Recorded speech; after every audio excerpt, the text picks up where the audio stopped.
Hello बच्चों, आज हम अपना छठा चैप्टर भगवान के डाकिये पढ़ेंगे।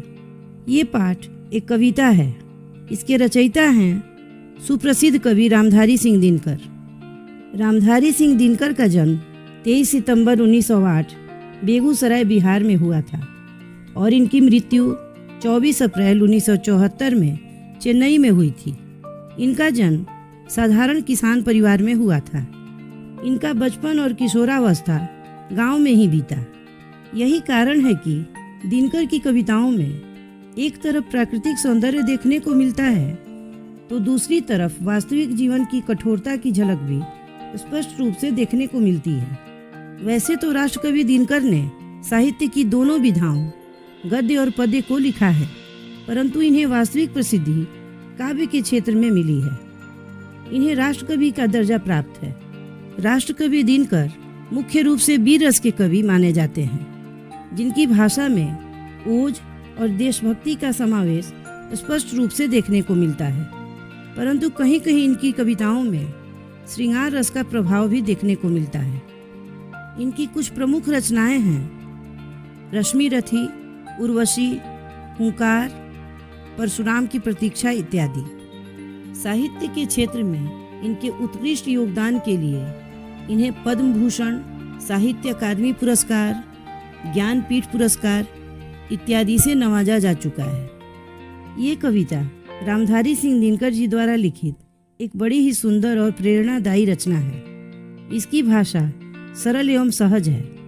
इस कविता के माध्यम से कवि हमें विश्व बंधुत्व का संदेश देना चाहते हैं। कविता में कवि ने पक्षी और बादल को भगवान का डाकिया बताया है।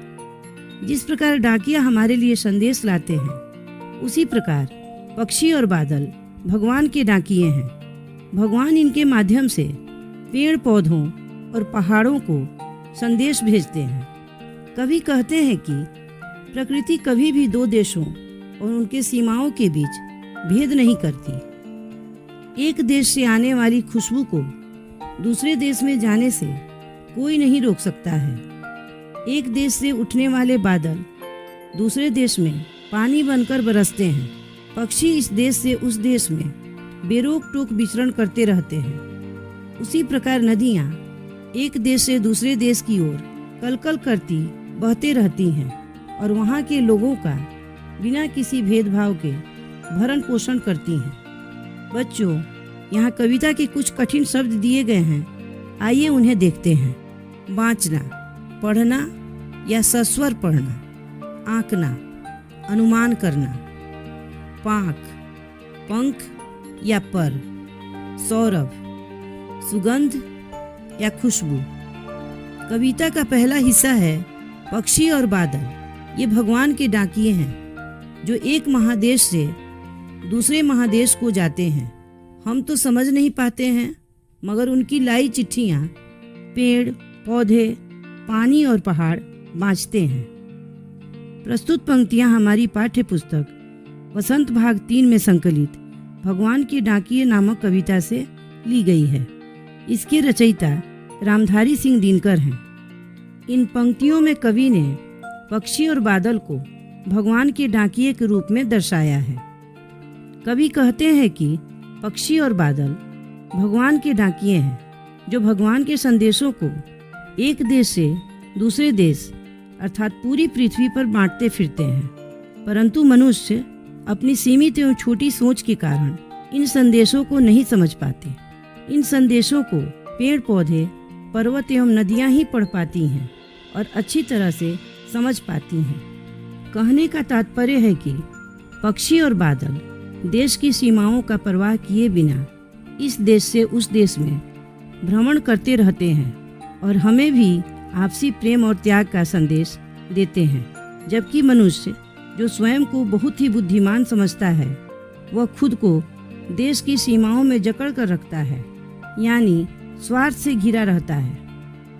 अब कविता के अगले हिस्से को देखते हैं। हम तो केवल यह आंकते हैं कि एक देश की धरती दूसरे देश को सुगंध भेजती है और वह सौरभ हवा में तैरते हुए पक्षियों की पाँखों पर तिरता है और एक देश का भाप दूसरे देश में पानी बनकर गिरता है। प्रस्तुत पंक्तियां हमारी पाठ्य पुस्तक वसंत भाग 3 में संकलित भगवान के डाकिये नामक कविता से ली गई हैं। इसके रचयिता रामधारी सिंह दिनकर हैं। इस काव्यांश में कवि पूरे विश्व को एक मानते हुए विश्व बंधुत्व का संदेश देते हैं। कवि हम मनुष्यों को संकीर्ण विचारों वाले बताते हुए कहते हैं कि हम किसी भी देश को उसकी सीमाओं से जानते और आंकते हैं, परंतु प्रकृति किसी सीमा को नहीं जानती है।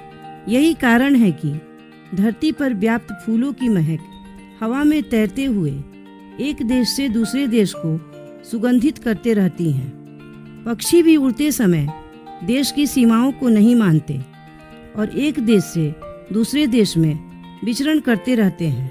उसी प्रकार एक देश का बादल दूसरे देश में पानी बनकर बरसता है।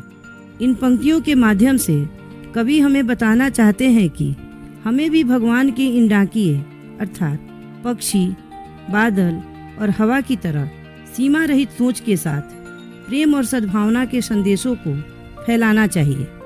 बच्चों, ये छोटी सी कविता यहीं समाप्त हो जाती है। इस पाठ से हमें विश्व बंधुत्व, एकता, भाईचारा और समानता की शिक्षा मिलती है।